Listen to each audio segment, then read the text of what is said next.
of microaggressions are a verbal or nonverbal environmental slight, snub, or insult that occurs every single day, whether it is intentional or unintentional, and communicates in a hostile, derogatory, or negative message to target specific people based solely upon their marginalized group membership. Now, I do want to take a second to state that it does not matter if the microaggression was intentional or unintentional, as the impact is at the core of how someone feels when a microaggression occurs. For example, I may have not intended to interrupt someone in a meeting, but the impact of how I made that person feel in the meeting by interrupting them remains the same. Psychological safety is a shared belief that the team is safe for interpersonal risk-taking. In 2019, a study done by SurveyMonkey in collaboration with Fortune, they found 60% of employees have either experienced or witnessed a microaggression in the workplace. Studies also found marginalized groups will speak up less, and it can really diminish their ability to communicate with coworkers and managers. And while these microaggressions may occur every single day, and they may be ignored or they may be brushed aside, for marginalized individuals, microaggressions can result in everything from an increase to depression, fatigue, anger, to other physical ailments such as chronic infections, thyroid problems, and high blood pressure. So while we may not be able to eliminate microaggressions in the workplace or in life in general, it is important to work with our coachees to help them be aware of the power that microaggressions can have, because they are often seen as invisible attacks. It can leave someone who is experiencing microaggressions in the workspace emotionally taxed from the experience and needing a positive outlet to diffuse the impact of the experience. And that is where you can step in and be that resource and be that positive outlet. On the other hand, you could have coachees that are looking to become more self-aware of their own biases and are looking to help minimize microaggressions and their impact amongst their colleagues. Harvard University has a project called Project Implicit, and a part of this project is an assessment test that can take a look at what unconscious biases individuals have. It's a great resource, and I would highly recommend taking a look at it. I'll have the link at the end of this training. It's good to keep in mind as you build the trust and provide a safe space within your sessions. Fostering a space to have the difficult conversations surrounding inclusion, microaggressions, and other forms of biases can ultimately lead to one of the goals of minimizing microaggressions and increasing the psychological safety within employees. Here are some strategies to help when exploring these concepts with your coachees. First, listen to understand. Microaggressions are pervasive, yet very subtle, and so it can be draining to confront and share the experience with others, as microaggressions can be easily dismissed. Listening to understand their experience and empathize with their journey is a main priority. This is where your skills in regards to active listening can really come into play.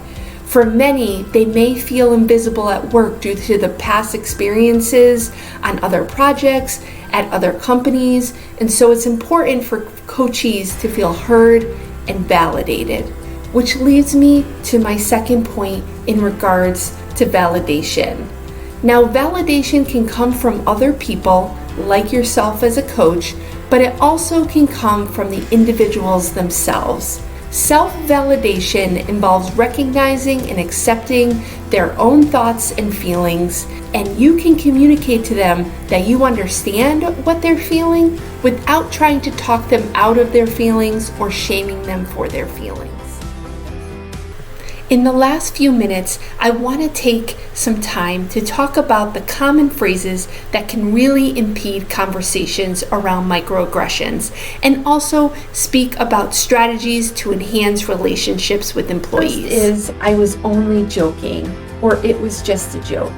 This typically is used to minimize the feelings and avoid apologizing. The second is, I didn't mean it, or that wasn't my intention.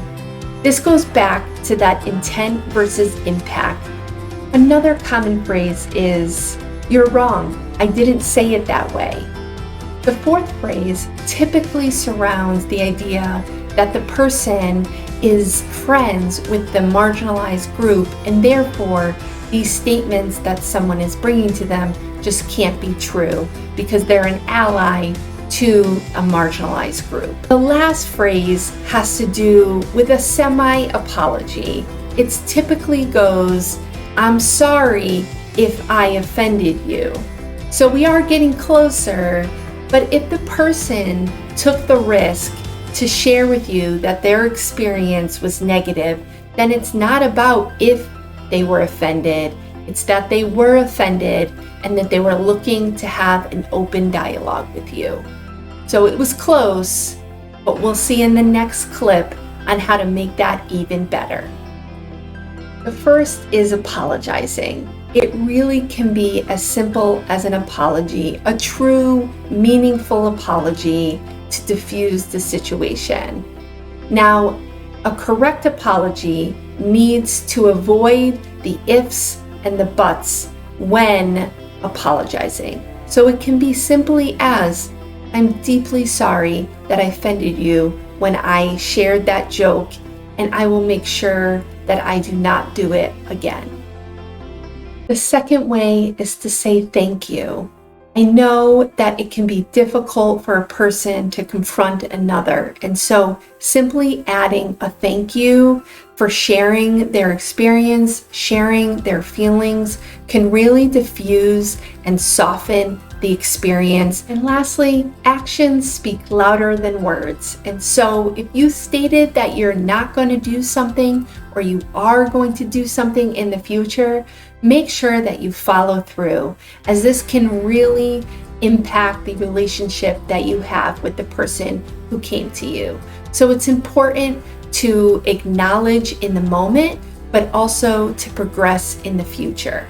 Now, no one is going to be perfect at this, but it is about progress and making sure that we're continuing to enhance the safe spaces within our teams and within the company. This concludes our training, and I hope you take a few minutes to assess yourself with the quiz that will follow this slide. And also, I wanted to make note that the resources will be at the end, including that project implicit assessment tool that I discussed earlier. I hope you have a wonderful day, and I look forward to seeing you in the next training module.